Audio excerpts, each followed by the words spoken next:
If a man is willing to trade his daughter, what does that make her worth? The question seemed to linger in the dim parlor long before anyone dared to answer it. The ticking of the brass clock on the mantel marking each second like a quiet judgment. And Clara Whitmore stood beside the window with her hands folded, her gaze fixed not on the men before her, but on the frost creeping along the glass, as if it were the only honest thing in the room, while behind her, her father's voice carried the weight of desperation poorly disguised as authority, explaining numbers, losses, debts that had grown beyond control, his tone sharp at first, then thinning as the reality of his situation pressed in on him like the closing walls of a cell. And still she did not turn, did not interrupt, because she had already heard enough in the hushed conversations, in the letters sealed too quickly, in the way the servants avoided her eyes. She had known something was coming, something final, something that would not be undone, and when her name was finally spoken, it did not strike her like a blow but settled over her like snow, cold and inevitable. "She is all I have left of value," her father said, and the words did not break, they did not falter, which somehow made them worse. And only then did Clara turn, not in shock, not in protest, but with a stillness that made the air tighten, her pale dress simple against the heavy shadows of the room, her posture straight despite the weight placed upon it. And across from them stood the man who held their fate in his hands, Duke Alexander Blackthorne, tall, composed, his presence quiet but absolute, like a storm that did not need to announce itself, his dark coat untouched by the dust of travel, his gloved hands resting lightly on the head of his cane, though there was no weakness in him that required it. His eyes had remained on the father until that moment, calculating, distant, but as Clara moved, they shifted, drawn not by motion but by something harder to define, something that did not belong in a transaction, and for a brief second, something unspoken passed between them, not understanding, not recognition, but awareness, and it was enough to unsettle the balance of the room. Her father continued speaking, offering terms, concessions, trying to shape the moment into something respectable, something that resembled negotiation rather than surrender. But the Duke did not respond, not immediately, and the silence stretched, heavy, deliberate, until even the fire seemed to quiet, its flames lowering as if unwilling to intrude. Clara felt her heartbeat steady rather than race, a calm settling into her bones that surprised even herself, because fear would have been easier, anger more natural. But instead there was only clarity, a single thought echoing quietly beneath everything else, that whatever happened next would not be undone. And when the Duke finally spoke, his voice was low, controlled, cutting cleanly through the tension without raising itself. "And she agrees to this?" he asked, not to the father, but to her. And for the first time, Clara met his gaze fully, unflinching, her answer forming not from obligation, but from something deeper, something that refused to break even here. "It doesn't matter what I agree to," she said softly. And in that moment, something shifted again, subtle but undeniable, as if the ground beneath them had begun to move in ways none of them yet understood. The silence that followed her answer did not feel empty but heavy, as if the room itself had drawn breath and refused to release it. And Duke Alexander Blackthorne did not look away from her, not even when her father shifted uncomfortably and attempted to reclaim control of the moment with a forced clearing of his throat. "She understands her duty," the man insisted, his voice sharper now, defensive, but the Duke's expression did not change. His gaze remained fixed on Clara as though the rest of the room had ceased to exist, and in that stillness something unsettling began to take shape, not loud, not immediate, but precise, like the slow turning of a lock that no one else could hear. "Duty," the Duke repeated quietly, the word falling from his lips, without warmth, as though he were testing its weight and finding it lacking. And then, finally, he moved, one deliberate step forward, the faint echo of his boots against the polished wood floor sounding louder than it should have, drawing attention not through force but through inevitability. And Clara felt it then, the shift, not in him alone but in everything around them. Her father straightened, mistaking the movement for acceptance, for agreement, for the closing of a bargain that would save him, and hope flickered across his features too quickly, too greedily. "You will find her obedient," he continued, pressing forward, unaware that he was speaking into something already unraveling. She has been raised to understand her place. And at that, the Duke's eyes flickered, not with anger, not with shock, but with something colder, something far more dangerous in its restraint. And when he spoke again, his voice was no louder than before, but it cut cleanly through every word that had been spoken.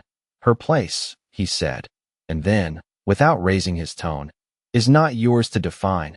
The statement did not sound like a challenge, nor did it invite response. It simply existed, final and immovable, and for the first time, Clara's father faltered, the certainty draining from him as quickly as it had come. "Your Grace," he began, attempting to recover, to reshape the moment, but the Duke lifted a hand slightly. Not abrupt, not forceful, yet enough to silence him completely, and the room obeyed. Even the fire seemed to dim again, its light flickering lower as if unwilling to compete. And then the Duke reached into his coat, withdrawing the folded papers that had defined this entire encounter, the debt, the numbers, the obligation that had brought them here, and for a moment he simply held them, his gaze dropping briefly to the ink that bound one man's failure to another man's power, and Clara watched him, not with fear, not with expectation, but with a quiet attention that did not waver, because something in his stillness felt different from everything that had come before, something that did not follow the rules she had already accepted. And when he looked up again, it was not at her father but at her, as if the decision had never belonged to anyone else. "You believe this is your only choice," he said, not accusing, not comforting, simply stating what he saw, and Clara did not answer immediately, because the truth of it lay too close to the surface, too clear to deny. And yet something in the way he said it made it feel less certain than it had been only moments before. And then, with emotion so controlled it almost seemed gentle, the Duke tore the papers in two, the sound sharp in. The silence, final in a way that could not be undone, and the pieces fell from his hand like something no longer worth holding. Her father inhaled sharply, the shock breaking through whatever composure he had left. "What are you doing?" he demanded. But there was no anger in the Duke's face, no triumph, only that same quiet certainty that had been building from the moment Clara spoke. "Ending a transaction that should never have been offered," he replied, and then, after a pause that seemed to stretch far longer than it truly did, his gaze returned fully to Clara, steady, unwavering. "The debt is gone," he said, and the words settled into the room like something fragile and irreversible. But before relief could take shape, before understanding could fully form, he added, just as quietly, "But you will remain." And this time, the silence that followed was not empty at all. The words did not feel like freedom, and they did not feel like a command. They simply existed between them, steady and unyielding. And Clara felt something unfamiliar stir beneath the calm she had been holding on to. Not fear exactly, but awareness, as though the ground beneath her had shifted just enough to make her question where she stood. Her father found his voice first, sharp and disbelieving. "Remain?" he repeated, stepping forward as if the broken papers on the floor could somehow be gathered back into power. "You have no claim to her if the debt is settled." But the Duke did not even glance at him. His attention remained entirely on Clara, as though the rest of the world had been reduced to noise that no longer required acknowledgement. "I made no claim," he said quietly, and there was something in the precision of his words that made them impossible to argue with. "I made a choice," and that distinction settled into the space between them with a weight that neither of them could ignore. Clara's fingers tightened slightly at her sides, the fabric of her dress cool beneath her touch. Because this was not the outcome she had prepared herself for, not the path she had accepted in silence. She had been ready to disappear into obligation, into something defined and contained. But this was something else entirely, something that did not come with clear boundaries or expectations, and that uncertainty pressed against her more than any certainty could have. "You do not need to stay," the Duke continued, and for the first time there was the faintest shift in his tone, not softness, not persuasion, but something quieter, something that allowed space where none had existed before. "The debt no longer binds you." And the words should have been simple. They should have been enough. But Clara did not move, because leaving now would mean returning to a life that had already proven itself fragile, dependent on decisions made without her. And for the first time, The choice was hers, entirely hers, and that realization did not feel freeing. It felt heavy, as though she had been handed something she did not yet know how to carry. Her father scoffed, the sound bitter, defensive. "Do not pretend this is generosity," he said, his composure cracking under the weight of what he could not control. "You gain something from this." And at that, the Duke finally looked at him, just once, and the briefness of that glance carried more finality than any raised voice could have. "Everything has a cost," he replied evenly, "but not everything is for sale." And then he turned away, not dismissively, not abruptly, but with the quiet certainty of a man who had already concluded the matter, and the shift in his attention left Clara standing at the center of a decision no one else could make for her. The firelight flickered across the room, casting long shadows that seemed to stretch and recede with each passing second, and in that moment, she understood something she had not allowed herself to consider before, that remaining here was not submission, not surrender, but something far more dangerous. It was stepping into the unknown by her own will, and when she finally spoke, her voice was steady, not because she felt certain, but because she refused to let uncertainty define her. "If I stay," she said, meeting his gaze without hesitation, "it will not be because I was given to you." And the Duke paused, just slightly, as though the words had reached something deeper than expected, and when he answered, there was no hesitation at all. "No," he said, his voice low and absolute. "It will be because you chose to remain." And for the first time since she had entered the room, Clara felt the weight of her own decision settle fully into place, not as a burden, but as something that belonged entirely to her. Her father's protests did not continue for long because there was nothing left for him to argue, no leverage to reclaim, and no authority that still held weight in a room where the balance had already shifted beyond his reach. His voice faded into something quieter, more bitter, as he realized the outcome no longer belonged to him. And Clara did not look at him again, not out of cruelty, but because there was nothing left to see that she had not already understood. Instead, her attention remained on the man who had just dismantled everything she thought inevitable. Duke Alexander Blackthorne stood with the same composed stillness, as though nothing extraordinary had occurred, yet the air around him felt altered, charged with something that could not be named, and for a moment neither of them moved, the silence stretching not with tension but with possibility, an unfamiliar space that neither of them rushed to fill, until finally the Duke inclined his head slightly, a gesture that was neither command nor dismissal. "You should not remain here any longer," he said, his voice returning to that calm, measured tone that carried more authority than any raised command. And Clara understood immediately that he was not speaking of the house, but of the life she had just stepped out of. The servants had already begun to withdraw, sensing the shift in power even without understanding its cause. And the room that had once felt suffocating now seemed strangely distant, as though it no longer had the right to hold her.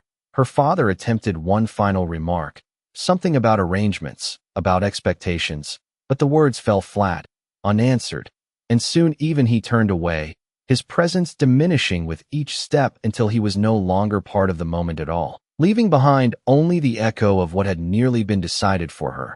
The Duke moved toward the door without looking back to see if she followed, not because he assumed she would, but because the choice had already been given, and it was hers to act upon. Clara remained still for only a heartbeat longer, just long enough to feel the weight of what she was leaving settle into something final, and then she stepped forward, not hesitantly, not reluctantly, but with a quiet resolve that surprised even herself. The corridor beyond was dimly lit, the soft glow of wall sconces casting long shadows across stone that seemed to hold years of silence within them. The air cooler, cleaner, as though it belonged to a different world entirely. Their footsteps echoed in measured rhythm, his steady, hers lighter but no less certain, and though he did not turn to look at her, she could feel his awareness of her presence as clearly as if he had spoken it aloud. After several moments he slowed slightly, just enough to allow her to walk beside him rather than behind, a subtle shift that spoke more than any formal gesture. "There will be no expectations placed upon you here," he said without looking at her, his gaze fixed ahead as though the words required no witness, "no conditions tied to your staying." And Clara studied him then, not openly, not in a way that would invite notice, but with the careful attention of someone trying to understand something that did not fit within what she already knew. "Then why ask me to remain?" she said, her voice even, not challenging, not uncertain, simply seeking the truth beneath what had been left unsaid. The Duke did not answer immediately, and for a moment she thought he might not answer at all. But then he stopped, turning just enough to meet her gaze fully once more, and in that brief stillness, something unguarded flickered beneath the control he wore so effortlessly. "Because you stood there," he said quietly, and did not break. The words were simple, but they carried a weight that settled deep, unexpected, and Clara felt it, not as praise, not as relief, but as recognition, something she had not realized she had been waiting for.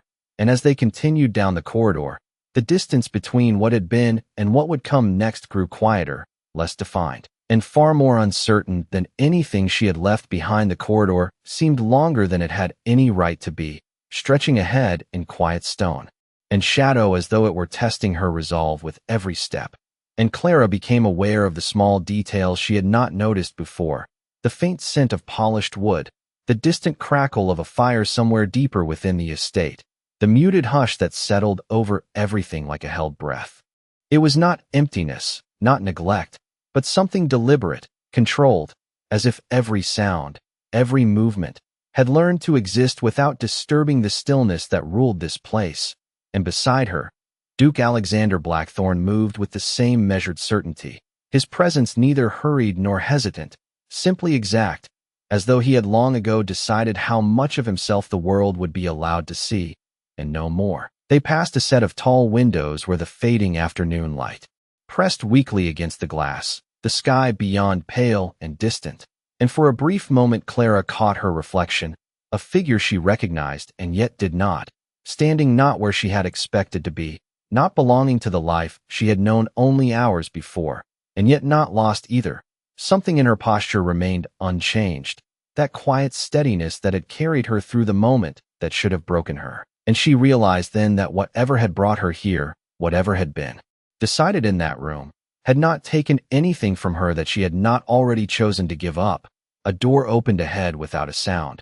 A servant stepping aside with a respectful inclination of his head, his expression composed, but his eyes flickering briefly toward her with something that might have been curiosity, or perhaps recognition that something unusual had occurred, though he would never speak of it. "Miss Whitmore will be staying," the Duke said simply, and the words settled into the space with quiet authority, not an announcement, not a question, just a fact that required no further explanation. The servant nodded once, accepting the statement without hesitation, and gestured toward a staircase that curved upward into softer light.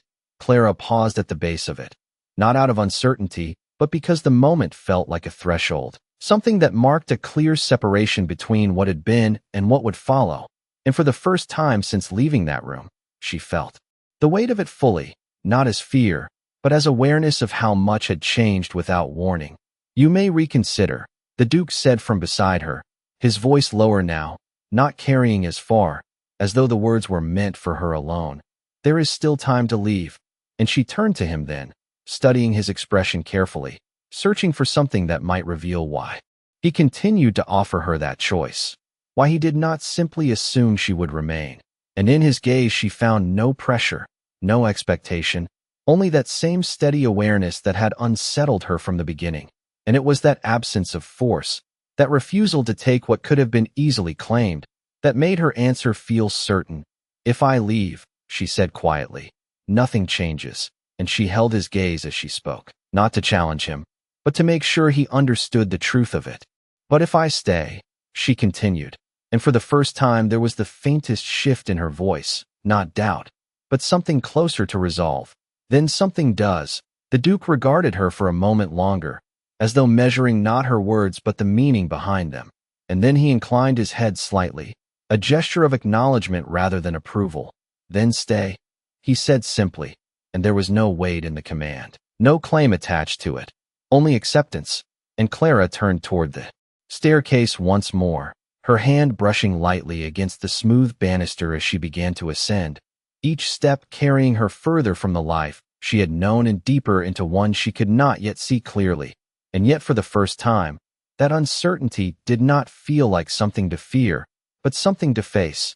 And as the light shifted around her, softening the edges of the shadows below, she realized that whatever waited at the top of those stairs, it would not be something chosen for her, but something she would choose to meet. The upper corridor was quieter than the one below, as though sound itself had learned to soften in this part of the house. And Clara became aware of how her footsteps echoed less with each step she took, absorbed by thick carpets and walls that seemed to hold years of silence within them. The servant who had guided her stopped before a tall door and opened it without a word, stepping aside with practiced discretion. And Clara paused once more, not out of hesitation, but because something about crossing this threshold felt different from the others, less like leaving something behind, and more like entering something unknown that would not easily release her once she stepped inside. The room beyond was not grand in the way she had expected. There were no overwhelming displays of wealth or ornament, but instead a quiet refinement that spoke of control rather than excess. A fire burned steadily in the hearth, its warmth filling the space without demanding attention. A writing desk stood near the window, papers arranged with precise care, and a bed set against the far wall, simple yet immaculately kept, everything in its place, everything intentional. "If you require anything, you may ring," the servant said softly, gesturing toward a small bell pull near the mantel. And Clara inclined her head in acknowledgement, her voice remaining unspoken because there was nothing she needed to ask. Not yet. The door closed behind her with a quiet finality that did not feel like confinement, but rather like the sealing of a moment that could not be undone. And for the first time since she had left her father's house, she was alone, truly alone, without expectation pressing in from all sides, without eyes measuring her worth or deciding her future. And the stillness settled around her slowly, not suffocating, not oppressive, but unfamiliar in its absence of demand. She moved further into the room, her fingers brushing lightly against the edge of the desk. The polished wood cool beneath her touch, and she found herself noticing small things: the careful alignment of the ink bottle and quill, the faint scent of paper and firelight, the way the curtains had been drawn just enough to allow the last of the daylight to filter through in soft gray tones. It was a space that had been prepared, not for her specifically, but for someone who would not be treated as an afterthought. And that realization settled quietly within her, more powerful than any grand gesture could have been. She removed her gloves slowly, placing them on the desk with the same care she had seen in the arrangement of everything else, as though she were learning the rhythm of this place by observation alone. And yet beneath that calm, something else moved, something she had not yet named, a question that had begun the moment the Duke had torn the papers, and had not yet been answered. Why her? The thought did not come with doubt, but with a quiet insistence that refused to be ignored. She crossed to the window, drawing the curtain back slightly, and looked out over the grounds, the fading light casting long shadows across the landscape, the estate stretching further than she could fully see, vast and silent, and somewhere within it, the man who had altered the course of her life with a decision that had not been his to make, and yet had been offered freely. She rested her hand lightly against the glass, feeling the faint chill of the evening settling in, and for the first time, she allowed herself to consider what came next, not in terms of obligation or survival, but in terms of choice, a concept that still felt unfamiliar in its simplicity. And as that thought took hold, a soft knock sounded at the door, measured and unhurried, and Clara turned, not startled, not uncertain, but aware that whatever this place held, it would not remain silent for long. "Enter," she said quietly, her voice steady. And the door opened just enough to reveal the Duke himself standing in the threshold, his presence as composed as it had been below, and yet somehow altered by the quieter space. His gaze moved briefly across the room, taking in nothing that he did not already know, before settling on her once more.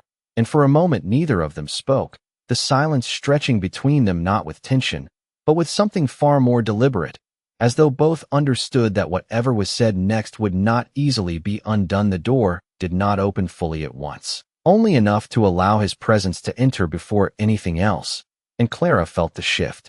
Immediately, not in the air, not in the room, but somewhere quieter, somewhere harder to define.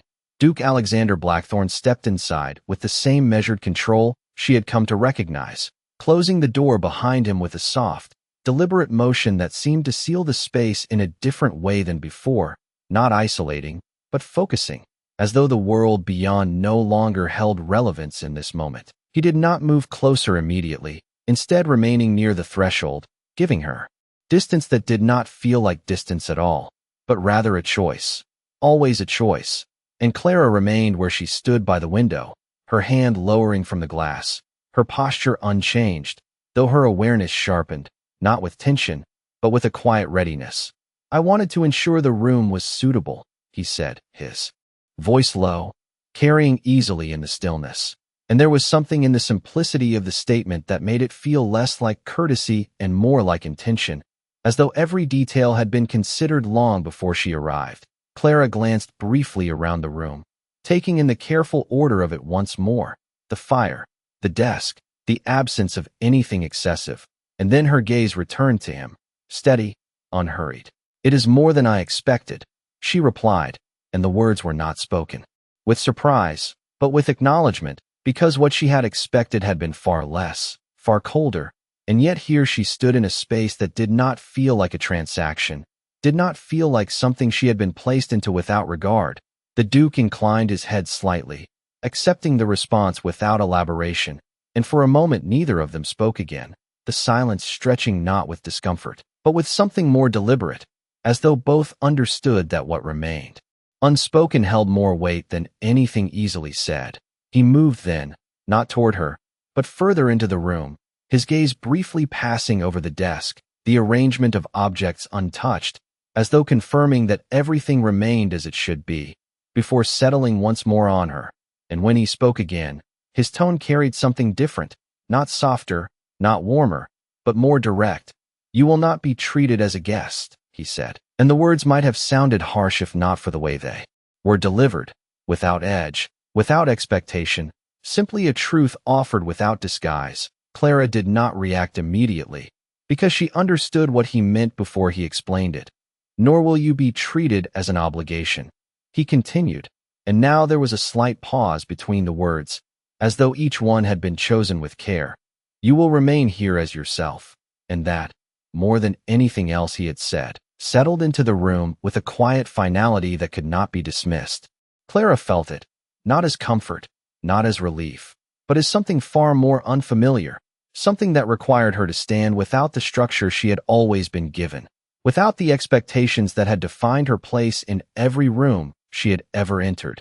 "And what does that require of me?" she asked, her voice even, not challenging, not uncertain, simply seeking clarity in something that refused to be clearly defined.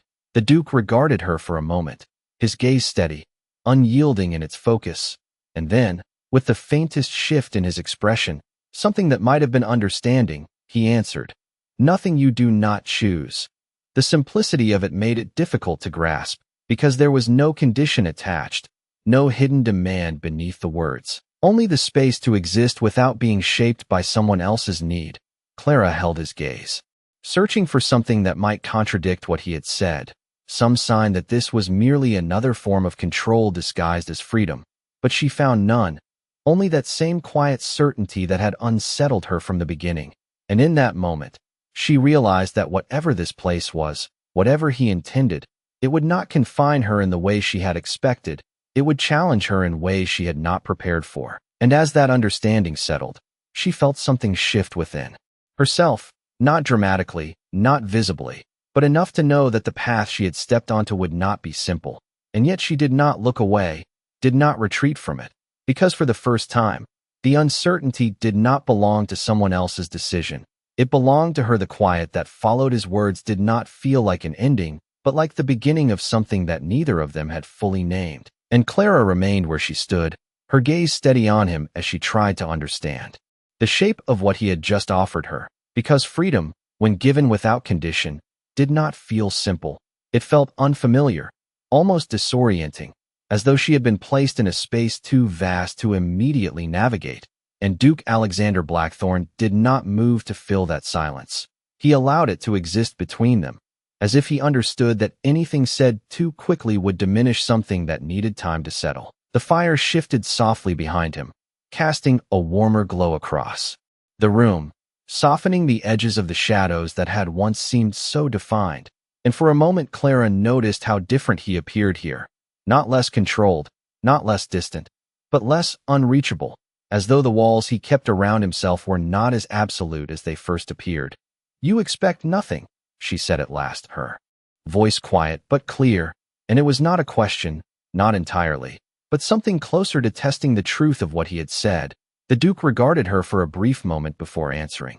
"Expectation implies ownership," he replied, and there was something in the way he said it that made it sound less like a belief and more like a boundary he had set long ago, one that had not been crossed since. Clara considered that, the weight of it settling into something she could not easily dismiss, because she had lived her life within expectations, shaped by them, measured by them, and now she stood in a place where they had been removed without explanation, and the absence of them felt as significant as their presence once had.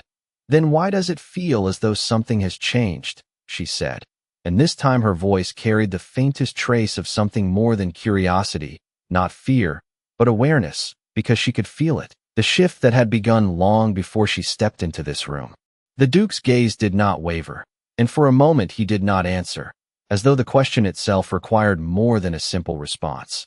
"Because it has," he said finally, and there was no hesitation in his tone, no attempt to soften the truth of it. "You are no longer where you were meant to remain." The words settled between them, and Clara felt them more than she understood them, because she had always known her place, had always understood the boundaries drawn around her life, and now those boundaries had been removed without warning, leaving her in a space that was entirely undefined. "And you believe that is an improvement," she said, not with challenge, but with quiet insistence. And for the first time, something shifted in his expression, subtle, almost imperceptible, but enough to suggest that her words had reached something beneath the surface. "I believe it is a choice," he answered, and the distinction mattered. She could hear it in the way he spoke, because improvement implied judgment, implied a standard that had already been set, but choice was something else entirely, something that could not be measured in the same way. Clara turned slightly then, her gaze moving toward the fire, watching the flames as they rose and fell in steady rhythm, and for a moment she allowed herself to consider what that meant, not in theory, but in reality, what it meant to choose without being guided, without being directed, without being shaped by someone else's need. And she realized then that it was not the absence of expectation that unsettled her, but the presence of possibility, something she had never truly been given before. And when she turned back to him, her expression had not changed, but something within it had, something quieter, more resolved. "Then I will choose to stay," she said, and the words did not feel heavy as they left her. They felt steady, certain in a way she had not expected. The Duke held her gaze for a moment longer, as though acknowledging not just the decision, but the weight behind it. And then he inclined his head slightly, that same restrained gesture that carried more meaning than any formal acknowledgement. "Then this will be your place," he said. And there was no claim in the words, no sense of possession, only recognition. And as the silence settled once more, Clara understood that whatever this place would become to her, it would not be something given.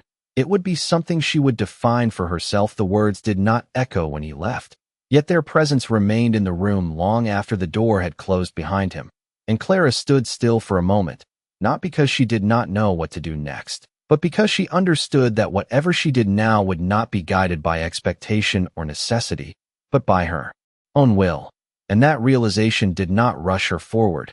It held her in place, steady and deliberate, as if even time itself had slowed to allow her to feel the full weight of it. The fire continued to burn with quiet consistency, its light shifting across the walls in soft patterns that no longer felt unfamiliar, and she moved toward it without thinking, drawn not by warmth alone, but by the sense of presence it carried. Something constant in a space that was otherwise undefined. She rested her hand lightly against the back of the chair near the hearth, her gaze lowering to the flames as they rose and fell in careful rhythm. And for the first time since stepping into this house, she allowed herself to breathe without restraint, not shallow, not measured, but full, as though something within her had been waiting for permission she had never realized she needed. And yet, even in that stillness, The question remained, not urgent, not pressing, but steady. Why her? It did not come from doubt. It did not come from fear, but from a quiet understanding that choices like his were not made without reason. And though he had given her space, had offered her freedom in a way she had never known, he had not given her that answer, and perhaps he did not intend to. Perhaps it was not something that could be explained in simple terms. She turned from the fire then, crossing slowly toward the desk, her fingers brushing against the smooth surface once more, and she noticed something she had not before, a single folded sheet of paper placed at the corner, not hidden, not prominently displayed, but left in a way that suggested it had been meant to be found. She hesitated for only a moment before picking it up, the paper thick beneath her touch, the ink precise and unadorned, and as she unfolded it, her eyes moved quickly across the words, not searching, but absorbing. It was not a contract, not an agreement, but something far simpler, a list of the estate's daily operations, schedules, responsibilities, details that spoke of structure and order, of a place that functioned with quiet efficiency beneath its silence, and at the bottom, written in the same steady hand, a single line that did not belong to the rest. You may change anything you wish. The words were not emphasized, not marked in any way that demanded attention, and yet they held more weight than everything above them. Clara read them once, and then again, as though the meaning might shift with repetition, but it did not.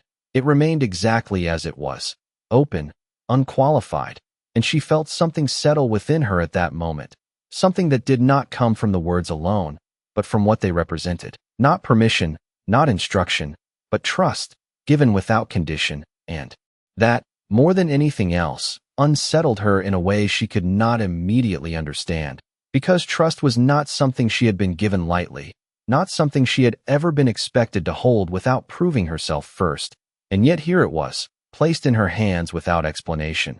She set the paper back down slowly, her movements careful, deliberate, as though the act itself carried meaning, and she realized then that this place, this house, this choice she had made, was not something that would remain unchanged around her. It would respond, it would shift, not because it had been designed to, but because she had been allowed to exist within it without being confined by it. And as that understanding took hold, she turned toward the door once more, her gaze steady, not searching, not uncertain, but aware that whatever came next would not be something she would simply endure, but something she would begin to shape.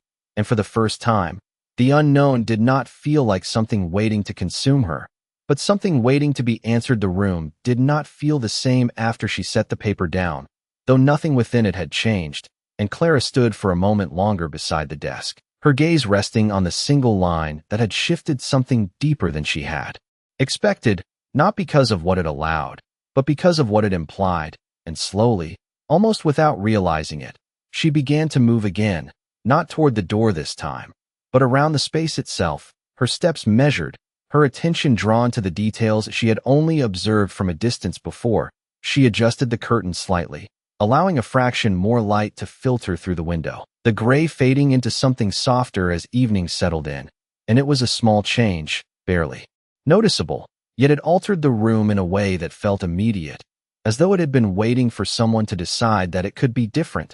She paused then, her hand still resting lightly against the fabric, and for a brief moment, she allowed herself to acknowledge what she had just done, not as a necessity, not as an obligation, but as a choice, and the simplicity of it carried more weight than anything she had been given before. A quiet knock sounded once more, softer than before, and when she turned this time, she did not hesitate.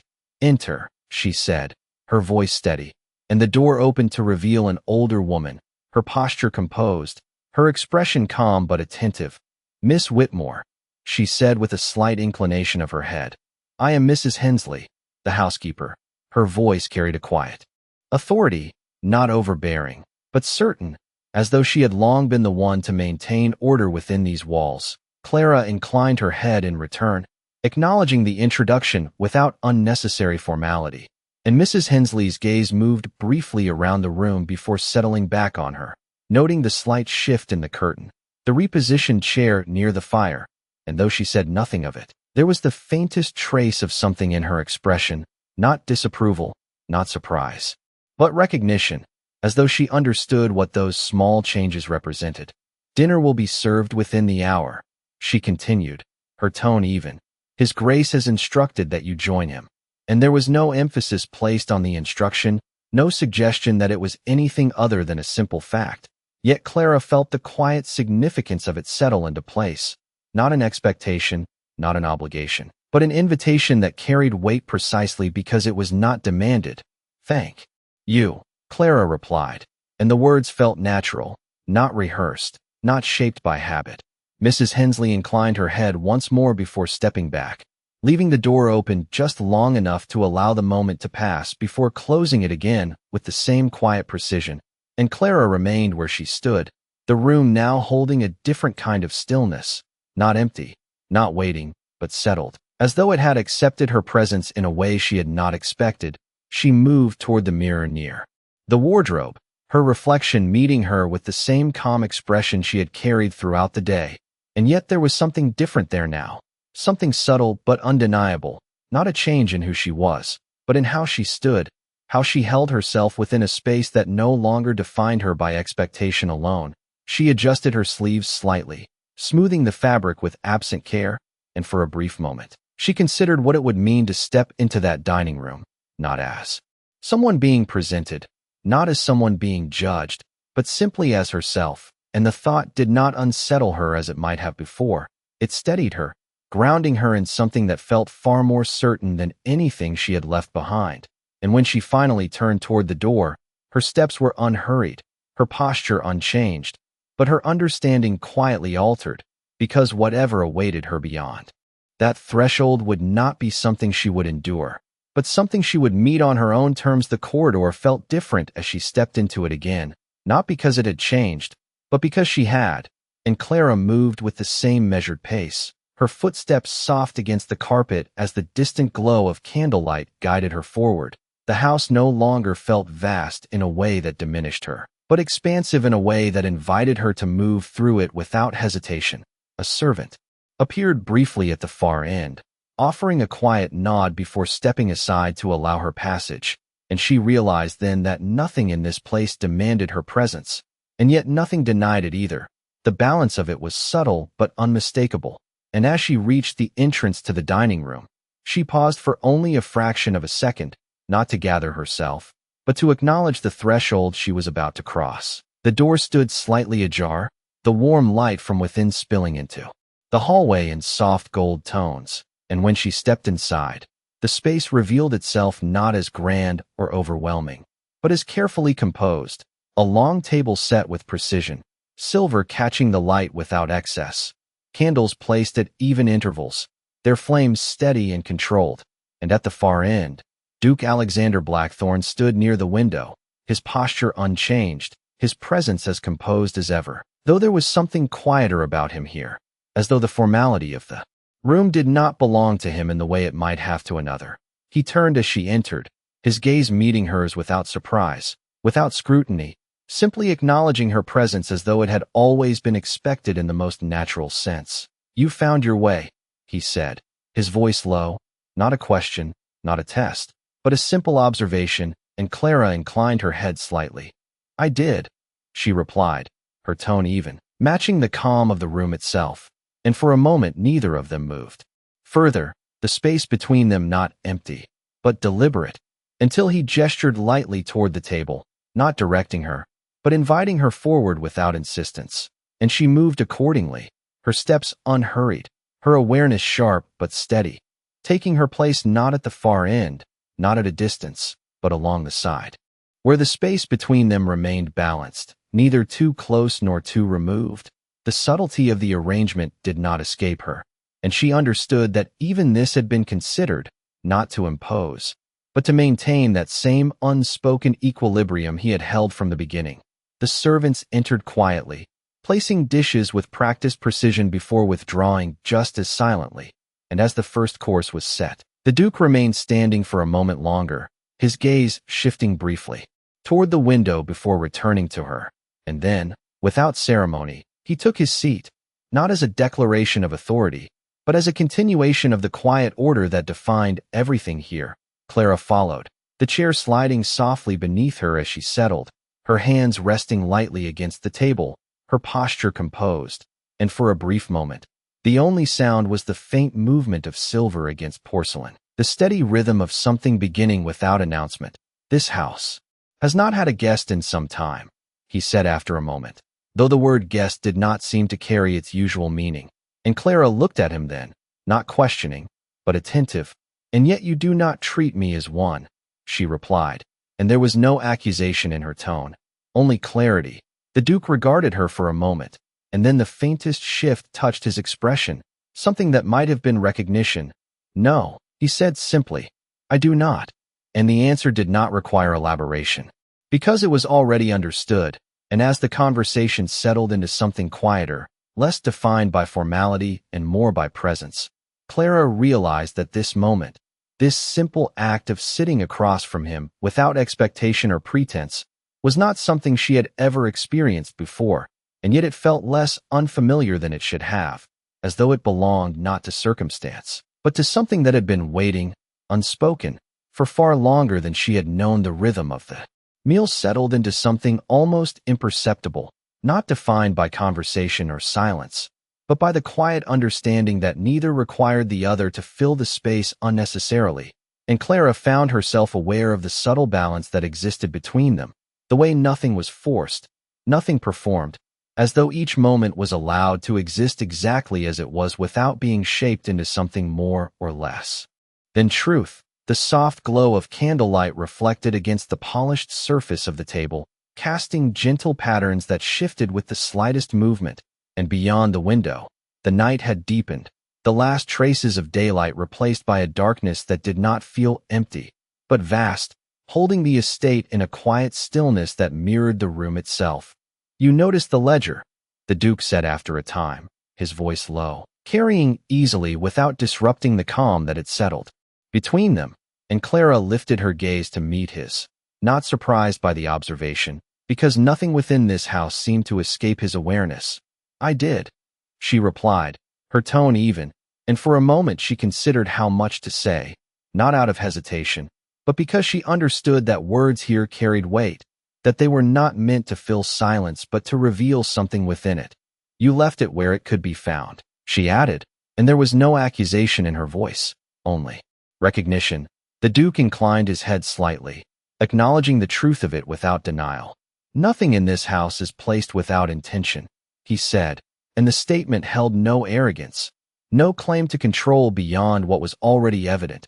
It simply was, and Clara considered that, the way every detail, every space, seemed to exist with purpose, and yet within that structure, she had been given something that did not fit the pattern, the freedom to alter what had been so carefully arranged. "And yet you allow it to be changed," she said, her gaze steady, and for the first time, there was the faintest trace of something beneath his composure, not surprise, not resistance, but something quieter, something that suggested the question mattered.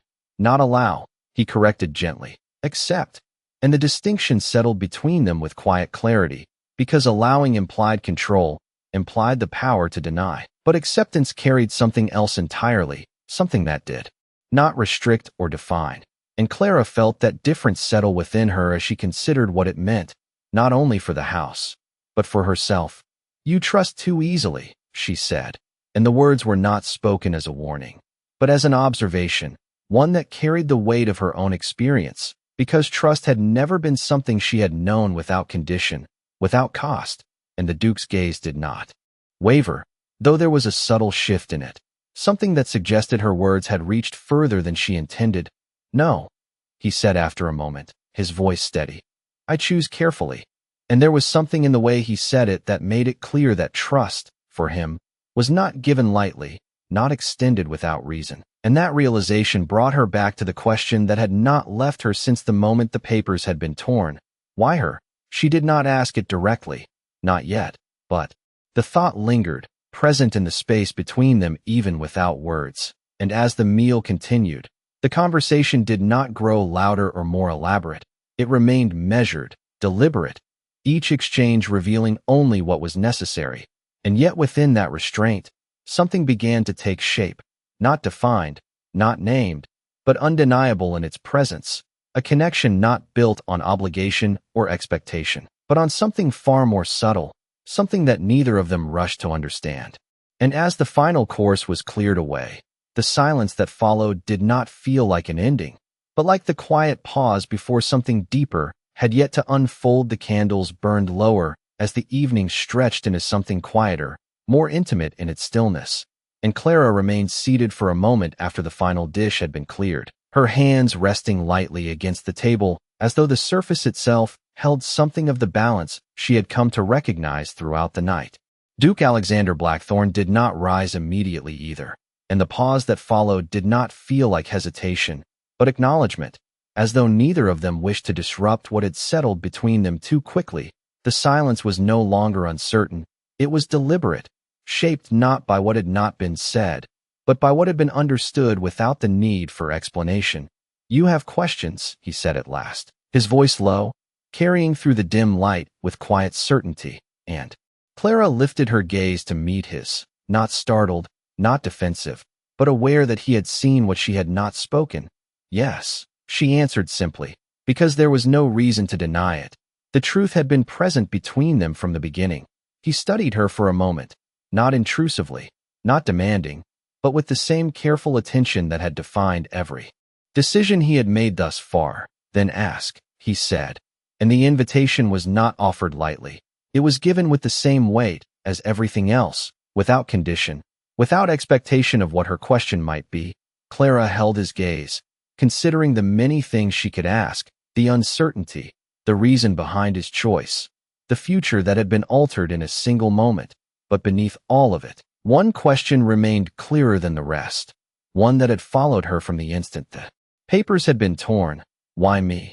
she said, her voice steady, not demanding, not fragile, simply direct, and the room seemed to quiet further, as though even the fire had softened its movement to listen. The Duke did not answer immediately, and for a moment it seemed as though he might not answer at all. But then he rose slowly, the movement unhurried, his presence shifting as he stepped away from the table, not to distance himself, but to consider something that could not be answered from where he had been seated. He moved toward the window, his gaze turning outward into the darkness beyond, and Clara watched him, not with impatience, but with the same quiet attention he had given her, understanding that whatever he would say would not be given lightly. "Because you did not ask to be chosen," he said at last, his voice quieter now, as though the words belonged more to the silence than to the room itself. Clara felt the answer settle into her, not immediately understood, but deeply felt, because it was not the kind of answer that resolved everything. It was the kind that opened something further, something more complex than a simple explanation. He turned then, his gaze finding hers once more, and there was something different in it now, something less guarded, not fully revealed, but no longer entirely concealed.